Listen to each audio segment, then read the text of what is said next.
M.S. Strecky, September 11, 2000, the story of Kurn Hattin does need to be told. My parents were house parents there for 10 years. Kurn Hattin does have an impact on the town of Westminster, at least it did when I lived there. The staff kids attended the local schools, Westminster Elementary and Bellows Falls Union High, and a lot of the staff were part of the local church. The kids that lived at Kurn Hattin deserve to be acknowledged. It may not be a pretty story, but nonetheless it does exist. Lewis Oliver, I hated it there also and definitely do not want to go back. I have few to no memories there as I have blocked most them out. Shane Richardson, I know some of us boys at Turl were consistently abused by Mr. Bo/Bo, SP, on several nights he filled in for the Kinvilles and Mr. Clint Plant. From verbal abuse, to physical. Middle of the night wake UPS, to being forced to stay awake late at night, to only get up shortly for school. He dumped milk on students in the cafeteria, jammed toothbrushes into students' mouths, sexually gawked at female students and teacher. Dude is a real piece of shit. Even forced me into IHS for no reason, several times, only to try and defend myself against Mrs. Basin and her slaughter of anger towards people. I very specifically remember being thrown down the stairs by him, then having a vacuum tossed at my head while I was at the bottom. It took me stealing the phone, and hiding in a laundry cup under blankets calling my parents to get help. Shane Richardson, unfortunately it's many years too late. I was there in 2005. I was physically and mentally abused, for nearly a year by a house parent. I was thrown downstairs multiple times, hit over the head with brooms, spit on, grabbed by the throat, wrists and arms, and many other things. It started a couple months after I started there, and my mother never listened, always said I deserved it. Well, it took a 3 a.m. phone call of me hiding inside a dryer with the phone calling my grandparents for help, because the house parent dragged me out of my bed at 2:15 a.m. and made me scrub the bathroom floor with my toothbrush, with bleach. The whole time he was smacking me with a broom handle. I was out of there a week later. Mr. Fonner tried to help, guidance counselor Mr. Perrick, and other house parents never listened to us. They said they'd handle it but it kept going. Surprised this guy never killed one of us. I hope he's still not there. Cat Moonsong, I know from personal experience, and from the stories of my Kurn Hattin sisters, who were there longer than I was and experienced far worse than I did, that the 80s, and early 90s, had a lot of abuse at the girls' campus. There were abusive house parents, and there was abuse done to younger girls by the older girls. I can personally say that at least the headmistress knew about, and covered up, many things reported to her. I don't know if she reported to the upper administration and was covering things up under their direction or if she was acting on her own. I'm also certain many abuses never got reported to her at all. The youngest girls were scared to death of being a tattletale and what would happen if anyone found out we told. I'm not one of the people that came forward for the article posted, I had put this all behind me years ago. But I won't let people say it didn't happen. I'm proud of whoever it was that did come forward. Heather Dow, the teachers used to force me to pray or I wouldn't get to eat at all. If I didn't eat they would give me a vitamin instead, which that's not breakfast/lunch/or dinner. On top of being locked up all the time and they always allowed perverts around the children. The only person that was kind to me was the art/horseback riding teacher. This school is a joke and does nothing to prepare you for life. You come in a child and leave a child if you're there your whole life. I got lucky, I was able to convince my uncle to get me out of the school. Why would you want to send your kids away anyways? Dick Ryan, that said, no straps at Dickey Cottage, but at Ainsworth and Maine yes, getting hit with old Betsy was normal and expected if you were way out of line. For any clinicians out there, my trauma came from having to take cold showers while washing out my sheets in front of everybody after I had wet the bed, something out of my control and not being able to eat breakfast 6 days a week because I wouldn't take 3 bites of hot cereal. For 5 years, also out of my control as it made me vomit. I'm assuming the standardized punishments I received in the 50s were gone by the 60s or 70s. Theodore Nichols. I was the kid that was badly picked on for 7 years, 66 to 73. It was so hard I counted backwards from 850 days left to go right up to graduation. Theodore Nichols. Well, the new house parents at Dickey were a bunch. 1966. Very abusive. Kicking seemed to be the husband thing. I watch one kid, Michael Crowley, go flying into a shoebox and the nail ripped his nose right open. He kick a kid in front of me in 2nd grade cause he had to go pee during our punishment exercises. He couldn't keep his PJs up and they fell to the floor. When went to pick them up, Mr. Shepherd screamed, "Leave them down." So for several minutes he kept trying to keep his arms straight out while butt naked. He then let out a "I got to pee." No response from the staff. By now his arms so tired and his elbows nearly touching his sides he pees. Mr. Shepherd sees it and kicks him so hard that he flew into the air and made him come back to clean it up. Poor kid was only 6 years old. Now that's abuse, and I could tell much more. Getting knocked side the head is nothing. Theodore Nichols. Oh my goodness. That would be sad. I ran into Robin Bishop back in 1984 at the Bellow Falls boat dock. I used to visit Timothy Powers and even his older brother Jeff.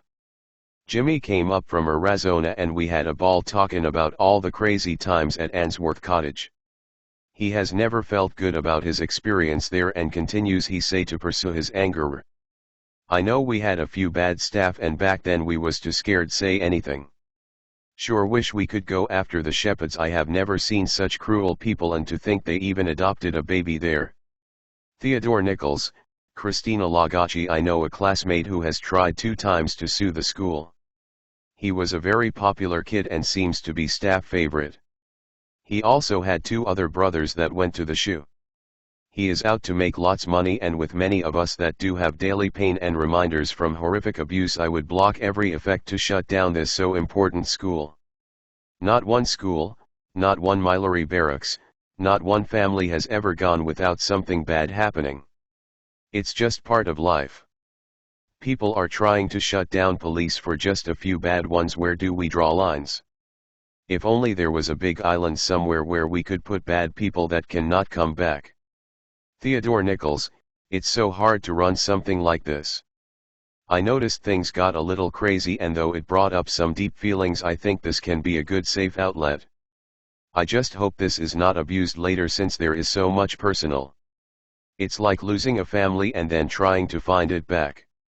I have had that happen so many times over the years, and it's so heartbreaking when things just don't seem to work. I am so happy in my life right now, but the people trying to get some kind of compensation out of the school have no clue that what they are doing is more destructive than all the abuse that went on there. Theodore Nichols.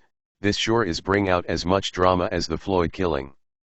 I just hope people don't throw away this important school just to get something in their pocket. I am actually communicating with the worker investigating, and they better not abuse my info. I only will help them if they guarantee that there is no monetary lawsuit. I had horrible experience too living there, but not so bad to have it shut down. I don't mind if you share this. Theodore Nichols.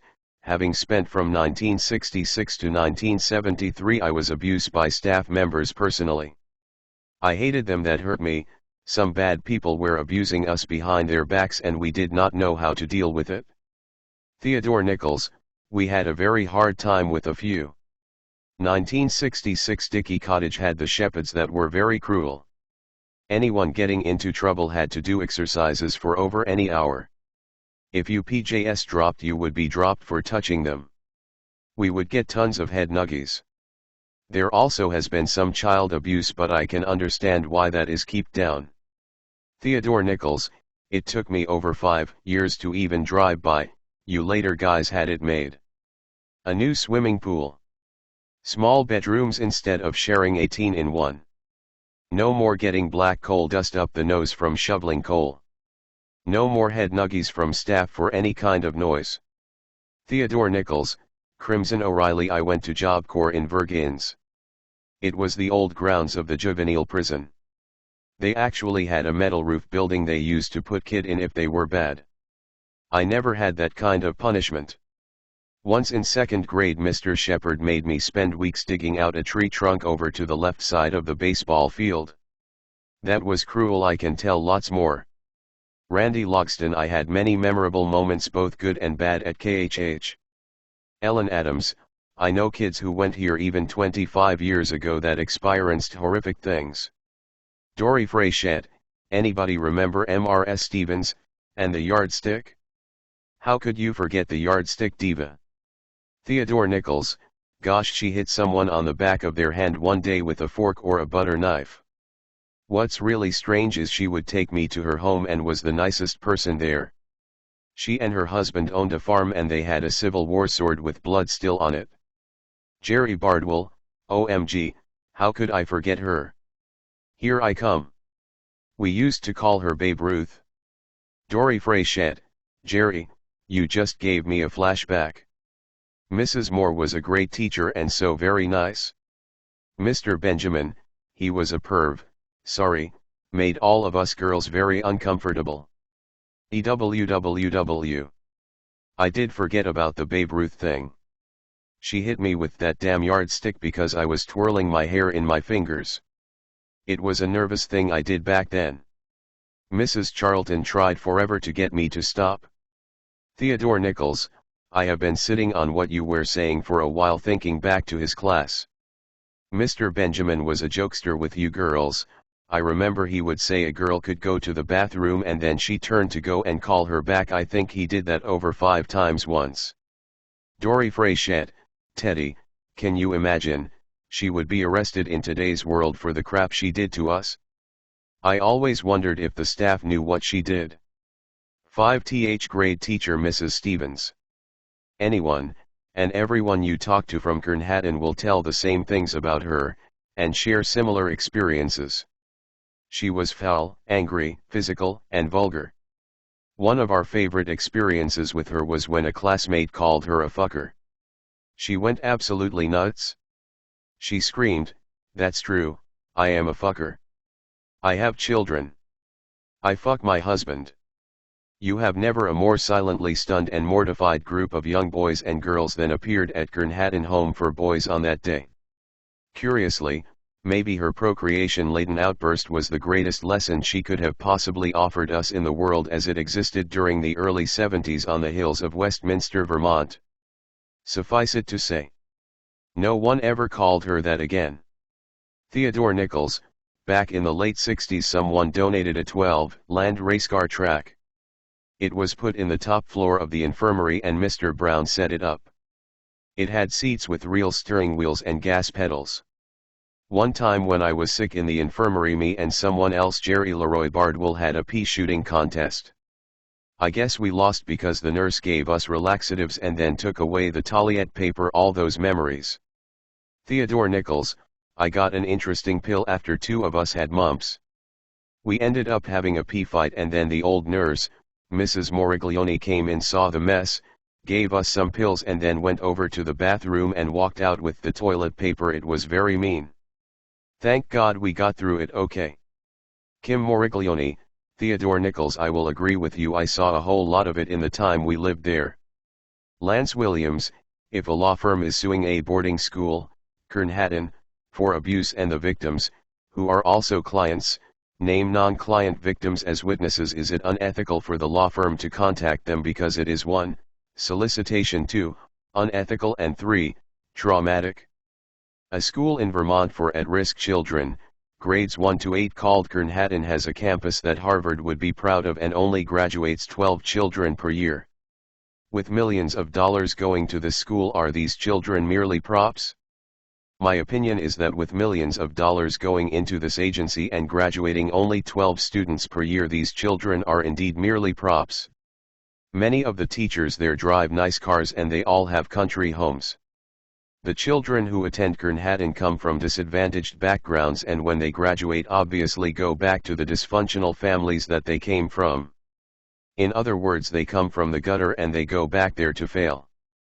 Confucius said that a child without a family is like a ship without a rudder. They go back to where they came from with no effort to help them post Kurn Hattin. They can win. Kurn Hattin has also allegedly abused children in various ways from the 1940s through the 1980s. My question is, why is such a place allowed to exist, and should something be done about it? Kurn Hattin is being sued by victims of the alleged abuse. I believe that the children at Kurn Hattin are, for the reasons stated, simply props used for the enrichment of the teachers, director, and board of directors, etc. Penny George, B.A. Information Technology, Harvard University. Local Vermonters, like me, who live close to the school, know what a horrific place that school really was. The school lost its license to operate in August of 2020, due to decades of allegations of physical and sexual abuse of students. Many of the allegations have been proven to be true.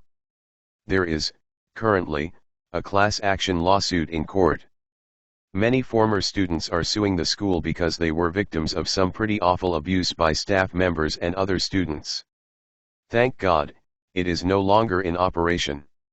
Joshua Gross, Assistant Professor of Computer Science at XUM, Lance Williams, I think you're asking the wrong question. As a society, we have suddenly realized that certain kinds of systems create opportunities for sexual predators. As we individually uncover each case, we gasp, then pat ourselves on the back for having discovered it. We celebrate when an individual predator ends up in jail, or some victims receive compensation. In the 1980s, we started talking about sexual assault on children. Many television shows featured a very special episode, which was almost invariably about either drug abuse or child molestation. Now, we look at certain people showing attention toward children, and then pat ourselves on the back again. We are being monstrously stupid. This has had zero effect, other than portraying some completely innocent people as monsters in waiting while hiding other instances of abuse. You assume that there is something special about Kurn Hattin, when there is no evidence to support that. Our moral panic has not resolved the issue, and history will not look up on it kindly. I don't have a solution to suggest. I'm a computer scientist, not a psychologist. However, I am unwilling to accept that our moral panic is either a legitimate response or sufficient. Jack Breyer, lived in Vermont, 1998 to 2019. Kurn Hattin was one of the great, privately financed charitable institutions that gave abandoned and abused children a last chance. It was favorably compared to the Hershey School for many years. The problem with such places is they operate under the radar, and their leadership starts to believe they are heroes, to the point that they stop paying attention to what is going on in the shadows. I have known many of the teachers there, and most of them are heroes you'd be thrilled to have in your public school. But when administrators stop being vigilant about who they hire, and when they fail to do proper background checks, then bad things can happen when abusers find their way in.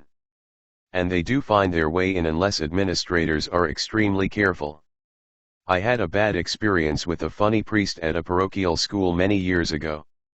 Truly great schools like Phillips Exeter have had abuse scandals come to light in recent years. And then there are the absolute horrors that have recently been revealed about the schools for Indian children in Canada. In a place where the halls are full of children that have been abused themselves, there is going to be abuse and bullying if administrators take their eye off the ball. This is not to excuse what happened at any of those institutions. But it is a reminder that problems of this kind were once all too common at private schools, and all the hypervigilance we see at today's schools comes from a realization that reform was badly needed. Jing Ertili Ertel, former CNA, but places like this still exists. It doesn't change very much over the years other than when the law forces it to. Lance Williams, reads a lot, something is being done about it. Kurn Hattin is being sued by many former victims. Stephen Phillips, Ma Physics, University of Cambridge, it is not allowed to exist. You are not allowed to snort coke. You are not allowed to beat your wife. If it stopped 40 years ago, it is a bit late to do anything. Timothy Richards, I remember Mr. Miller very well. He slapped me across the face so hard it dropped me to my knees for not doing something I was told. Theodore Nichols, Oh my gosh, L wants to run and hide. Wow, he main building house parent Henry Hank Rogers was my nightmare from Elm Street, runs hand over the bump still on head from knuckle sandwiches.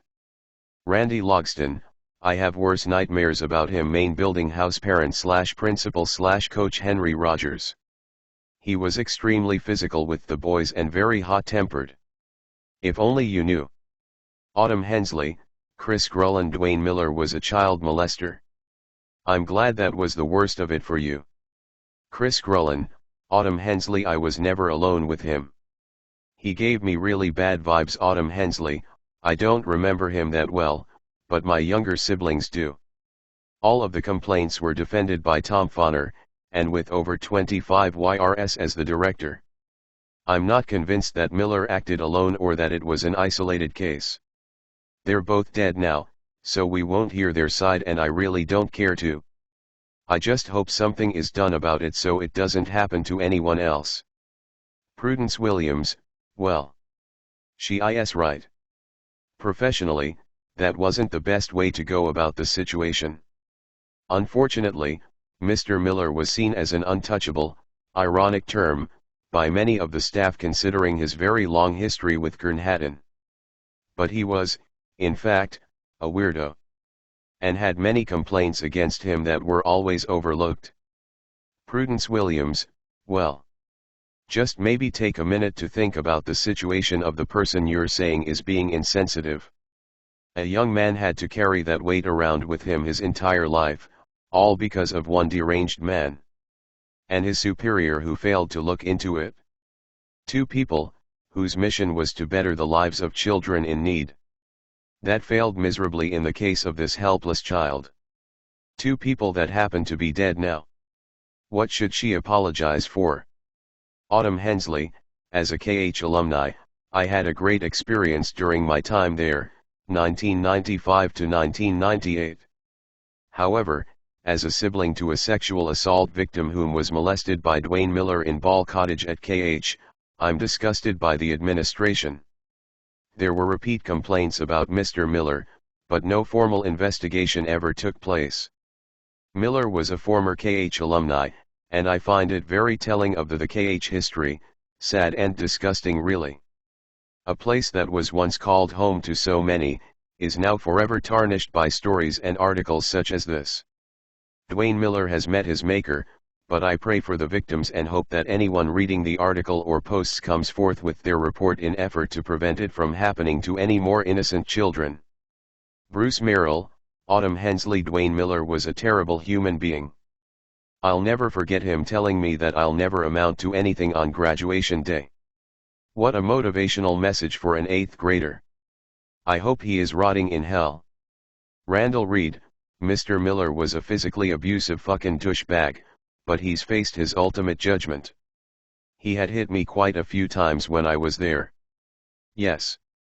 I was a really hyper kid that had ADHD, but it wasn't his place to lay a hand on me in aggression. Favoritism was played a lot by staff members when I was there. Theodore Nichols, out of curiosity. Dwayne Miller as a great friend for me during my divorce, and his two talked with me about a time he did a dorm party raid at the girls with some of the boys and how he was trying to keep things at school fun level. Is this part of what you folks are talking about? He did tell me he had to resign after that. Theodore Nichols, I would wonder what on earth happened. I grew up with Dwayne, never seen him upset at anyone. If Dwayne was around, others kids did not hurt me.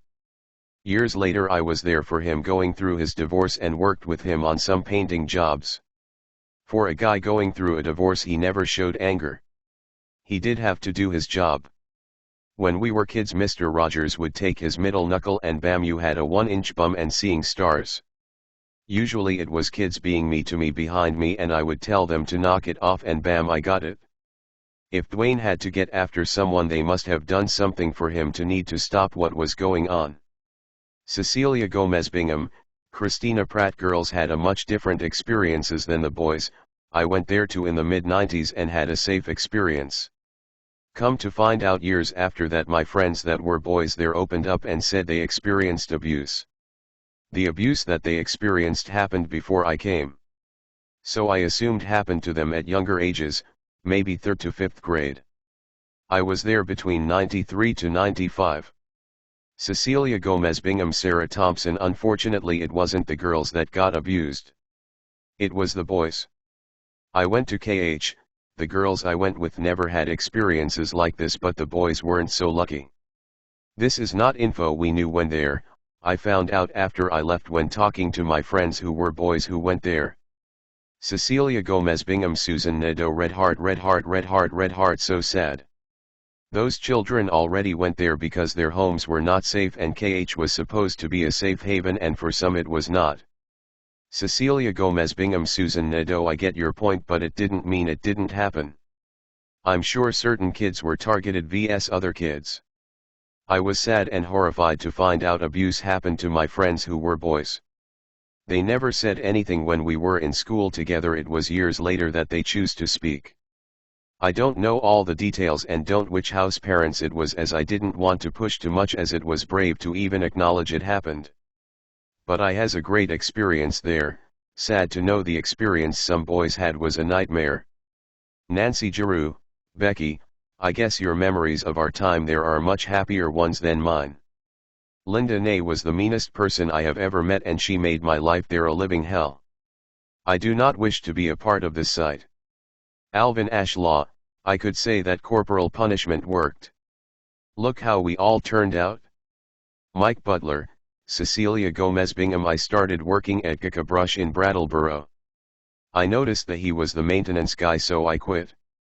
It was Kurn Hattin house parent Mark Davis, and he should have served life in jail. He damaged their lives and gave them a memory that will haunt them forever. The court system needs improvement. Adam Pearson, he Mark W. Davis was in one of the cottages for younger kids. I don't remember him at the farm. Anybody tried that at farm he would have gotten his hinny kicked.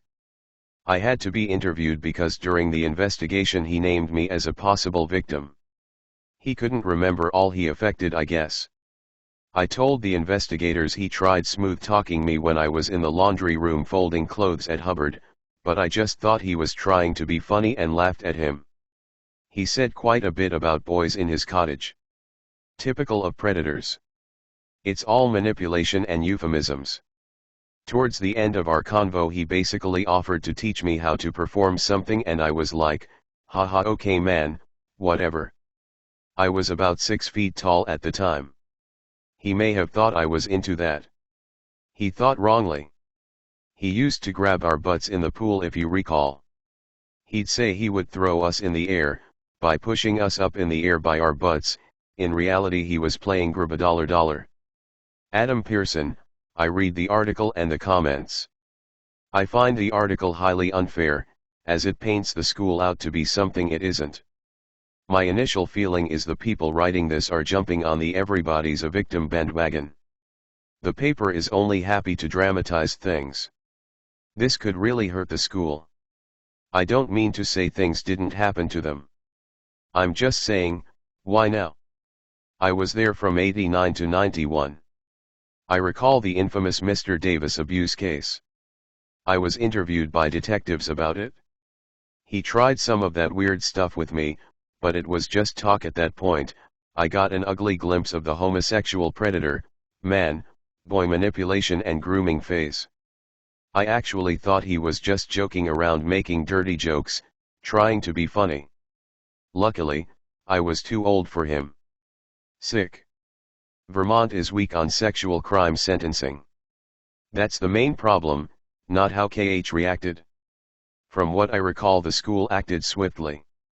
In a different case, another house parent was removed very quickly for allegations of abuse, threatening to make us kneel on corn kernels. Haha, okay Haas. He was gone like the wind. Adam Pearson, I do recall rough housing at the farm. It was a different time back then, but the main guy, I'll call him Mr. B. Bazin, could be a bully, and is the main reason I ultimately left Farm Cottage. I spoke to Mr. Fauner about this years later, just before his passing. From what I understand, corrective steps had been made. While I do encourage former students to speak out, just remember that any newspaper will take what is said and amplify it beyond recognition. Adam Pearson, Jenny Philly. All true, but we can't always hold people from 30 years ago to standards of today. Mr. B used to dangle us halfway outside a 2-story window and slap our chests. Or stick us in the manure spreader waist deep in cow sh*t. Thing is, we felt it toughened us up and was in good fun, for the most part. The turning point for me was when I was really sick and couldn't get up at 4 a.m. to do chores. I remember he kicked my bed and flicked his cigarette ash on me and said, "Get up $why?" That was cold. Jenny Philly. Alt, Adam Pearson. I think that, as I said before, time shows that we were wrong. Toughen us up or not, children who went there didn't need to toughen up because they had already been through enough. What they needed and continue to need is love and support and a stable environment. Jenny Philly. Alt, I do remember each child having their own personal issues coming in, and some house parents playing favorites and very clearly pointing it out. It didn't help children, especially like me, who had abandonment and neglect issues. Hopefully some of that has stopped, and I'm so sorry for those who have experienced any sort of abuse at the homes. Stephen O'Leary, I was an outsider among most things, mostly due to my own making, but bullying was a huge issue that was widely overlooked, especially when the largest of the bullies were often the obvious favorites of certain staff. Favoritism ran rampant there, especially if you were a star member of the sports teams. Randall Reed, when I was there were some house parents and staff that loved playing favorites, knowing that each individual student was dealing with their own issues. They would just confine you to your room just so they didn't have to do their job or deal with you. Also, dickhead Long can go fuck himself. No wonder Lisa divorced your drunk ass. Like I said, if you weren't one of his favorites, he would run his big fat fucking cocksucker behind your back to other students and staff. Aaron Kainu, they need to stop locking children in a tiny room for hours on end. They did that to me. It is abuse. Melissa Taylor, sadly, I've heard of allegations of people that still working there today. Lou Capo, Melissa Taylor. Please speak up to someone. This article was about past abuse. If you know of something going on currently or a staff member that is working there, this is what needs to get out and to be known. Thank you for speaking up. Bobby Guthrie, I did have one bad incident at KH, nothing like what they're talking about. I did have a staff member crank my arm so far back it pulled nerves in my left arm. I still have issues with the arm today. That staff member also never worked another day for KH after that. Christian Gordillo, thanks to Kurn Hattin I'm an atheist. Forced to kneel and forced to go to church, that was my wake-up call. Thanks to Kurn Hattin never step foot in a church again, God bless. Brenda McLean Thomas, Lori A. Paulchik was my sub. I reported her as being too aggressive and that something was off about her. The girls' director did not want her gone as she turned out to be their spy on all the house parents. Unfortunately, she lied about all of us and I begged the psych department at KH not to allow her to stay, but they would not listen to me.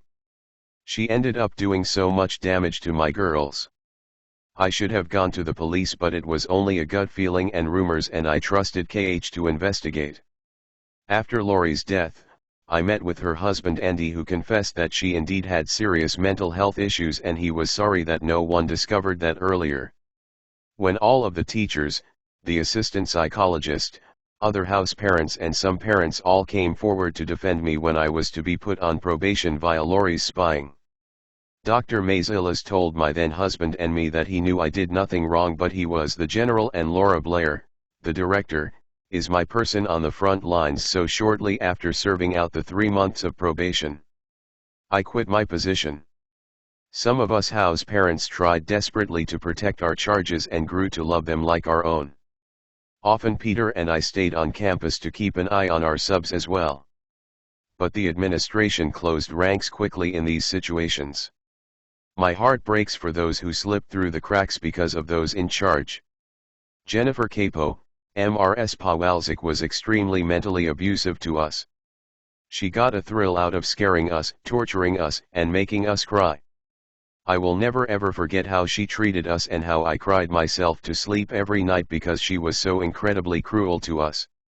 She would force feed us until we threw up, make us sit in a room together on our hands in complete silence for days on end and not let us use the bathroom, and if we moved or our hands got numb or we tried to readjust how we sat because our hands hurt, she would scream at us and call us names, tell us we were there because we were little pieces of shit and our parents didn't want us.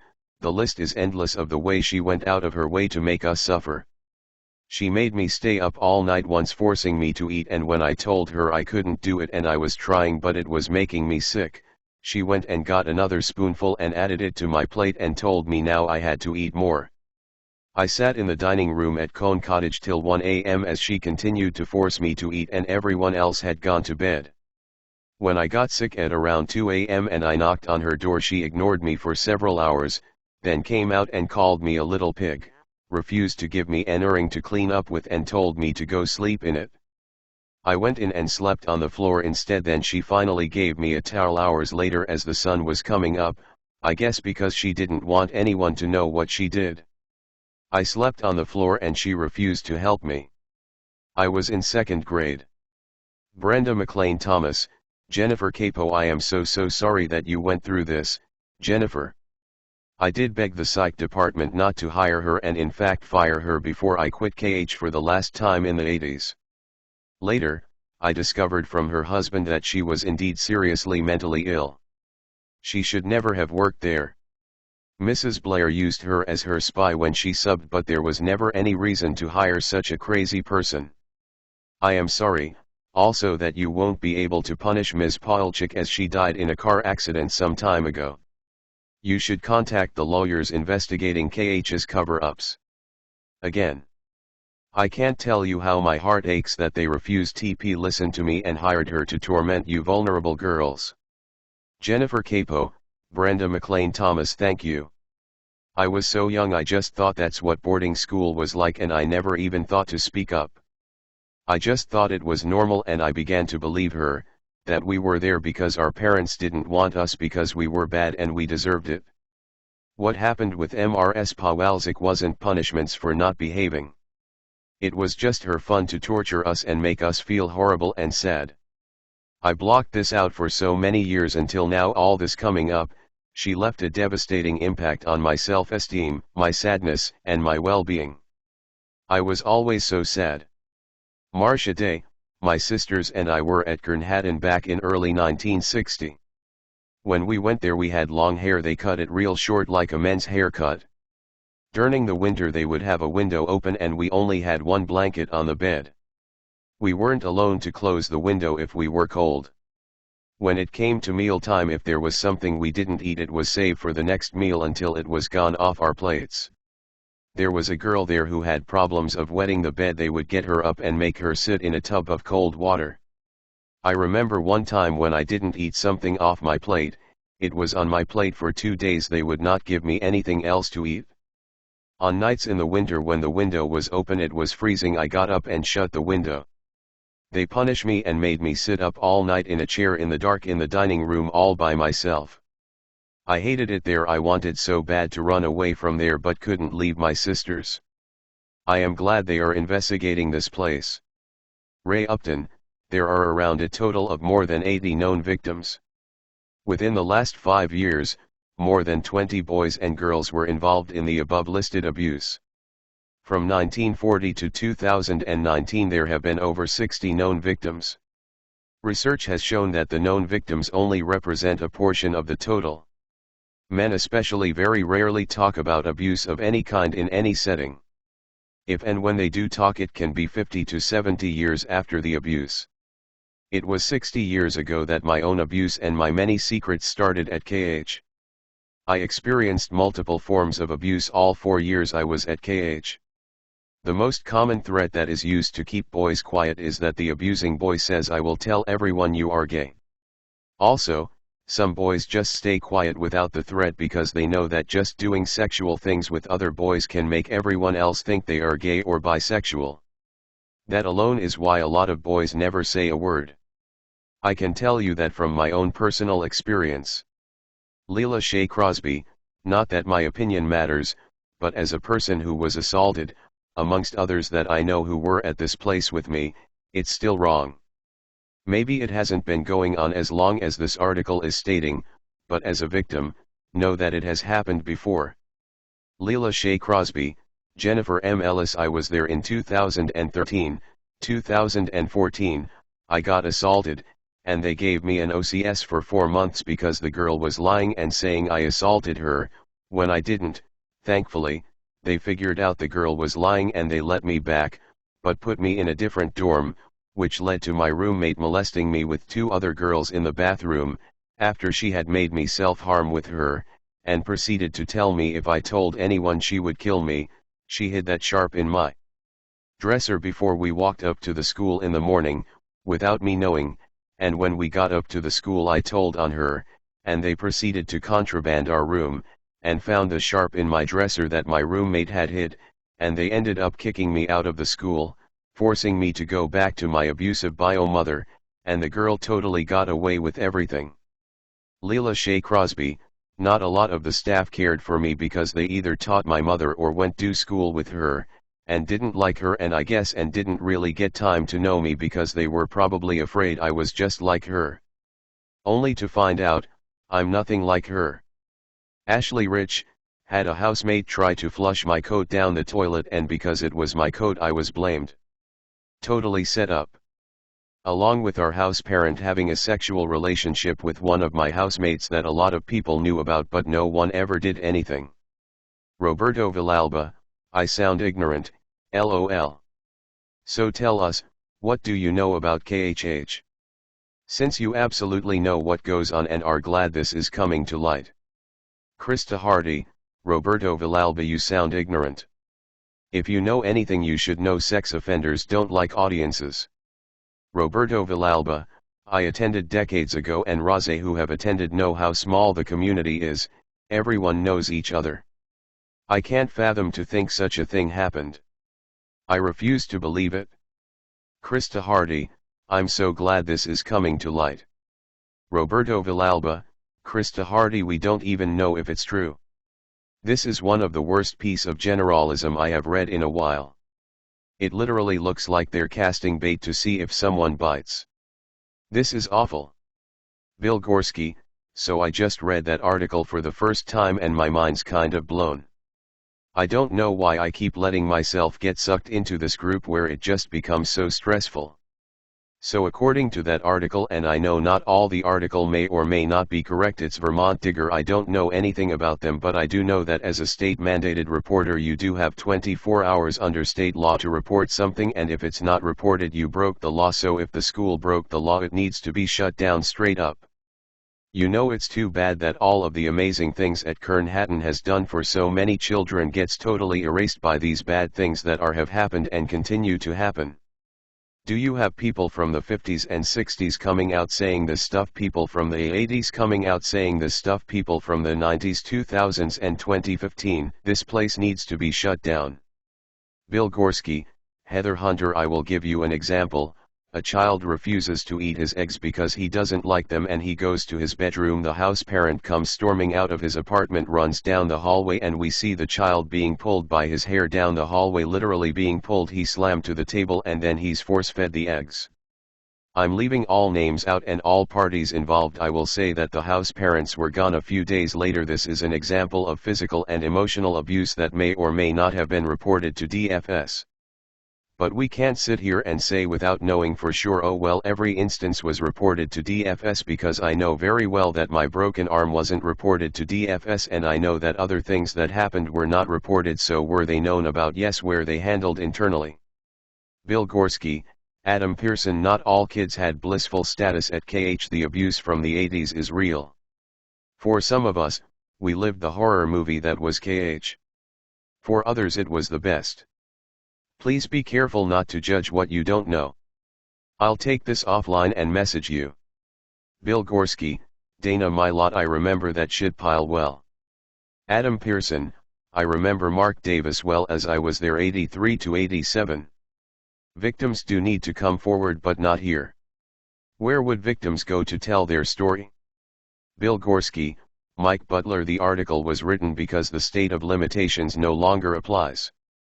That means that as abuse victims come forward, the truth can finally be told. Bill Gorski, Randall Reed. I never saw Dwayne Miller raise his voice or hurt a soul, but at the same time I never saw Mark Davis abuse anyone either, and he's in jail or was in jail for it, so each one of us have a different experience, but that doesn't mean it wasn't any more true for you or for me or for anyone else. We shouldn't discount our brothers and sisters just because it seems unbelievable, because like I said, I never thought Mark Davis could hurt a soul or would hurt anybody. Bill Gorski, I am not surprised to see this finally come out. It's been too long for those who have been abused. Bill Gorski, Heather Hunter. So I agree with most of what you said, Heather. I don't think that the response that Kurn Hattin gave was sufficient, and it is definitely not an apology. I have yet to see an official apology to the victims, and maybe that's because victims are still coming forward. More and more victims are making their voice heard.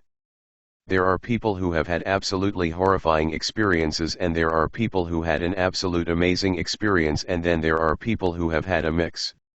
I think an effort needs to be made to encourage abuse victims, both physical and sexual, to come forward in a private forum or maybe a private one-on-one forum with an investigative team.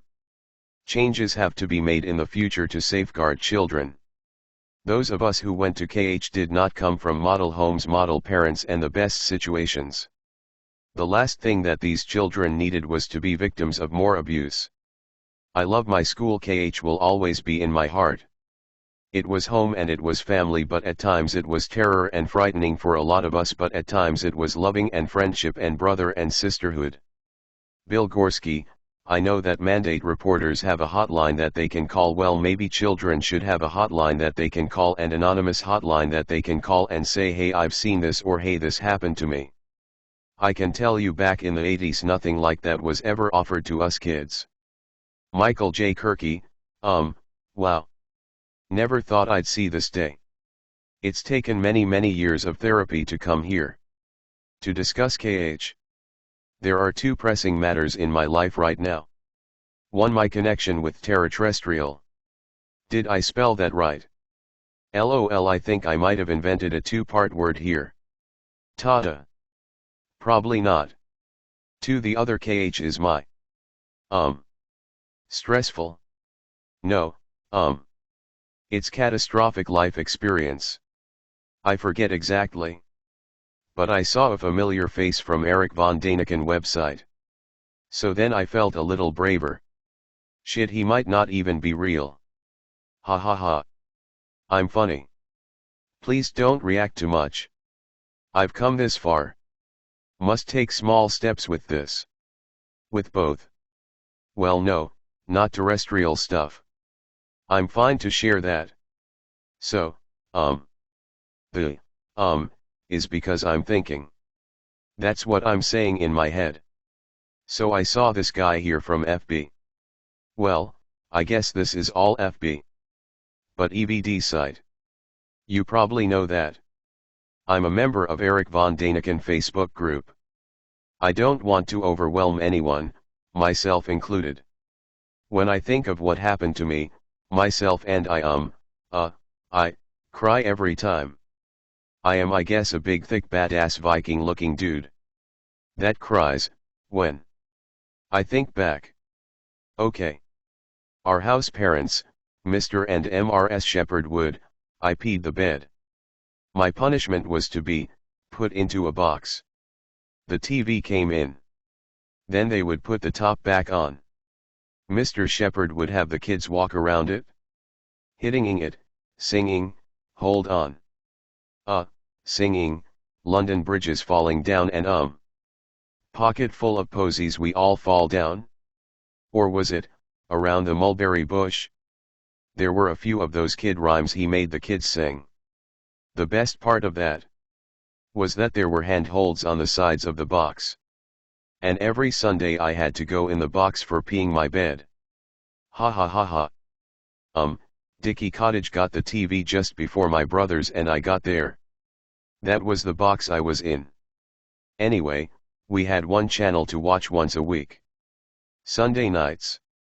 While most kids got to watch Disney, I was put in the box so I wouldn't be able to watch Disney. But I could see the TV in the next room from the finger holes. Ha ha ha. Yeah, the show was called The Adventures of Rob Roy. It was original first-hand Disney. Mr. Shepard never found out. Oh God, it would have been worse. But that wasn't the worst of it. Yeah, no, beatings, forced corporal punishment. Lots of fun. Hey, race the kicker to me. The very day after we were abandoned by our mom. But the next morning, we were in line to walk in the bathroom. Mrs. Shepard told us all to be very very quiet. Because Mr. Shepard is a grumpy bear in the morning, so shhhh. Well, my little 5-year-old mind said self, I know what Mr. Shepard needs. A nice big smile. I guess he was around the corner waiting to ambush us kids. I come inside of him walking towards him. Then I let loose the sweetest little boy smile that I could muster, mister. And he hauls off and punches me in the side of my head. I thought I'd grown wings for a sec. My very first concussion. My first time flying indoors. Well, I didn't really fly. I more or less went skidding on the floor and hit the wall. So it was squeak thud. He used to kick me really really hard. That's when I literally flew from one side of the room to the other. Look ma, no wings. Haha. Oh my God, look at the time. I hope everyone is okay out there. I don't know who to pray to. So I pray to my creators, and to the energy of the frequencies of this universe that we inhabit. The universal energy that all of us are made from. And on that level I don't have to have another face to cause me happiness or sadness. And the universal energy never hurts me. Wow, my mouth runneth over. We were there from 1966 to 1969. My 3 brothers and I. Okay, I should go. Oh yeah, I have attorneys that are, I hope, going to help me get compensation. I don't have a lot of time left. I would like to buy a mobile camper and go see my family. Or just travel and see the sights. Everybody knows what's going on. It's going to get a lot worse. This the calm before the storm. This is my other plan. Screw my family, they left us at fking kh. Fuck em. I'm buying some property up a mountain somewhere, build a cabin. Then inside it, dig straight down. And carve out a small sanctuary for whoever the hell wants to come, pitch in of course. Everybody will be flooding the areas to our south. All the influxes of illegals will be taking over land. I mean, taking over people's lands. Where will the residences go? Up north. Up here. They'll be wanting our lands. So what's left? Go make your home underground. In a frigging mountain. It's been done. Is being done as I speak. This is what I'll try and do. First time I'm talking about it. I see the future. It's true. Don't matter if I'm believed. Irrelevant. I'm very integrated with an indigenous alien presence. Since before I was born. They've given me as much trouble as I've given them. There is lots I have to say on this subject. Good night, MJK Gregor Inf J Peace Peeps. Jerry Bardwell, Todd LeClaire. The other house parent you are thing of was Mrs. Condrad. She had a daughter Drusilla, not so pleasant memories of those two. Todd LeClaire, also I think I have similar memories of Mrs. Condrad. I remember the little doors in the dorms that opened from the house parents' apartments and she would yell at us to go to sleep from the 3rd floor. What were there, 24 kids in 2 bedrooms. Heather Hunter, also, since when did the cottages in Westminster have 22 students? I saw that and was like, Again, VT Digger in this article is fake news and obviously not checking all its sources nor honoring those that wish to be not mentioned or taking sound bites to make their article fit their agenda. Fact check, Heather Kampfer Hunter, President Kurn Hattin Alumni Association and Kurn Hattin Homes Incorporator, fake news. Not checking sources. Fit their agenda. Whose agenda? Heather Hunter's agenda? Kurn Hattin's agenda? A Kurn Hattin Incorporator's agenda? Dickey Cottage had 24 boys in addition to multiple children of house parents and co-house parents, totaling up to at least 27 children in total in Dickey. Ainsworth crammed 18 boys into a crowded dorm, stinking locker room and moldy gang shower, in addition to house parents' children. Main building housed 28 boys in addition to house parents' children. Those are what are known as facts, Heather Hunter. You may want to confirm a few facts yourself before denying the truth and experiences of survivors and spewing your venomous, victim-blaming, vitriol all over the internet. Heather Hunter, but evil is everywhere. Heather Hunter, Bill Gorski. It's mostly about the issue and false reporting of how the DCYF license was relinquished. We all know there are evil people in this world, and unfortunately some ended up working at KH throughout the years. Jules Wilson, I understand the victim's pain 100%, but bringing it up again is only serving to hurt the amazing work that tons of staff have done to help hundreds of kids like myself become better and have better situations. And it threatens the ability for them to keep helping children in the future. It makes me so sad that one terrible person can denigrate and demonize the amazing work of hundreds of people. Jules Wilson, I completely agree. I went there for 7.5 years, 2000-2007/8, and had nothing but good experiences. And I am definitely not saying these victims are lying. I never would. I'm just saying there is no way I will ever believe it. Stacy Michelle, they abused my son years ago. Amanda Pike, I had an unprofessional and horrific experience with this boarding school in 2018. After me reaching out to multiple social services for supports for my sons and within my home, this was my last resort. Randy Wade, Amanda Pike. Unfortunately my child encountered the same thing when she was there. I trusted them in the beginning and I pulled her out of there when she revealed to me what they did at that school. I filed a report to the police, DCF, and the family court, and they didn't even do anything. They knew this was happening and they still didn't do anything. I can say more, but it's way too much to type on here. Randy Wade, they abused my child and I told DCF about it in 2014 and they did nothing. Jessica Lee Smith, why the hell aren't they shutting it down permanently?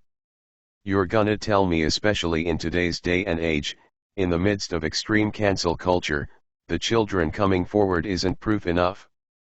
How disgusting. And this is just one school.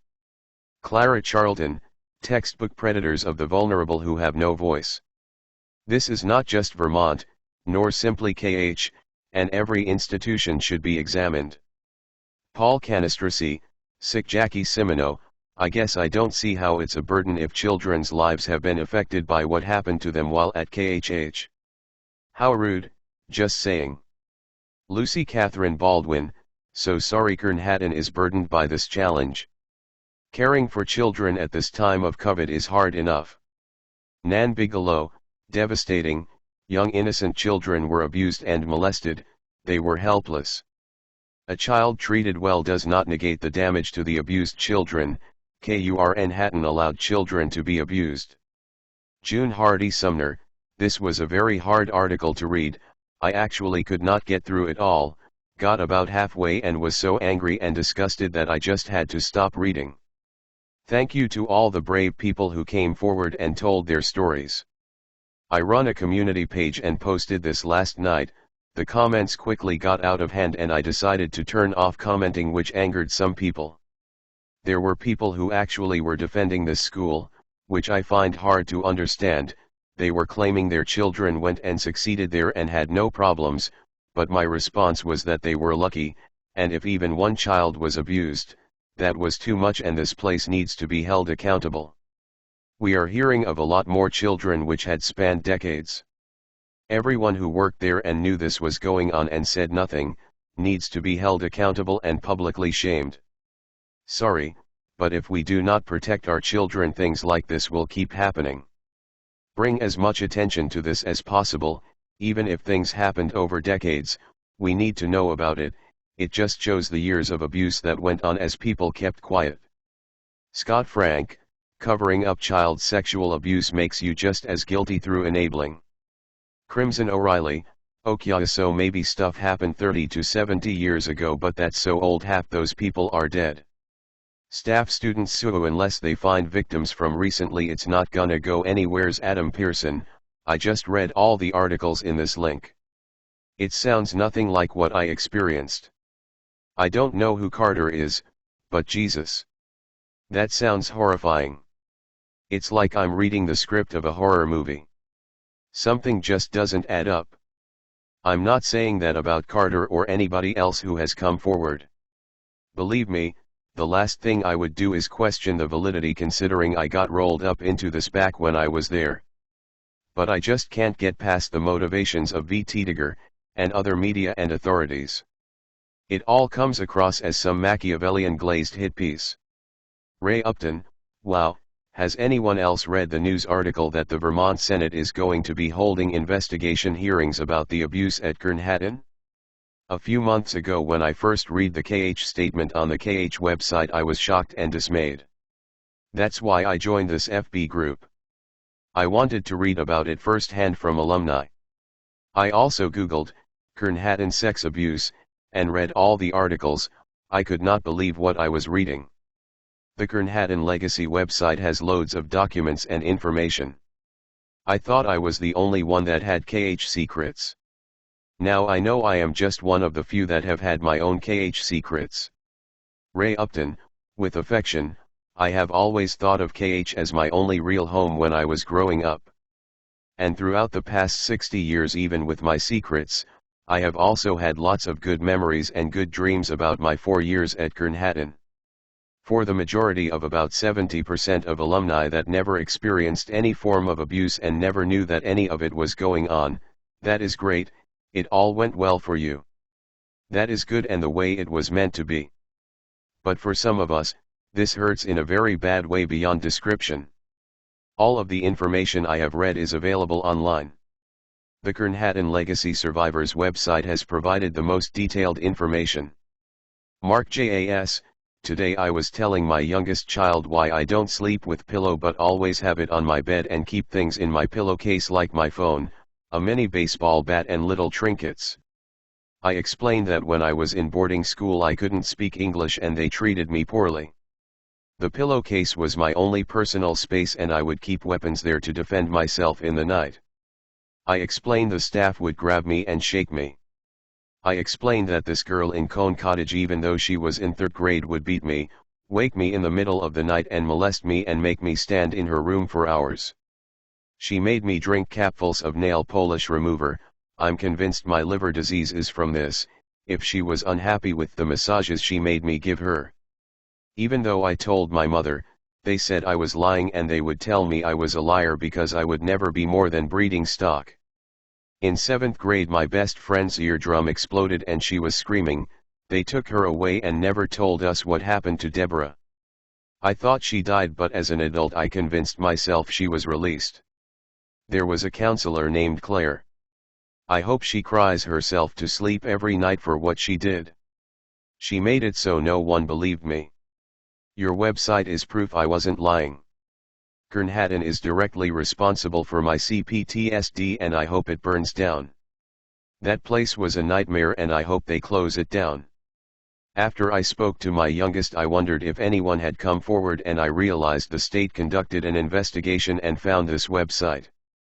This is the first time I have spoken or written Kurn Hattin since I escaped that place in the 80s. Thank you for your work to give us justice. I hope you never set foot on that disgusting campus. Bliss, I can only hope that some good will come out of this in some way. As an advocate for survivors, I feel my capacity to make real change is limited. The thing that keeps me going in despite what I view as a mostly broken system, is that somehow, some way I am able to make an impact on those who are able or willing to receive my support. Sometimes I fail, but sometimes the feedback I get makes me feel like what I am doing is valuable and worthy. My job consists of a lot of baby steps, but taking on the entire state of Vermont is a huge undertaking, and one I deeply admire you for. However, I am absolutely sure that you have made a million smaller and deeply personal impacts on a lot of people, and if nothing else, I hope that stays with you and warms you when this big cold ugly world tries to wriggle its way in. You, my friend, are a doer, not a sayer, and I admire you for that as well.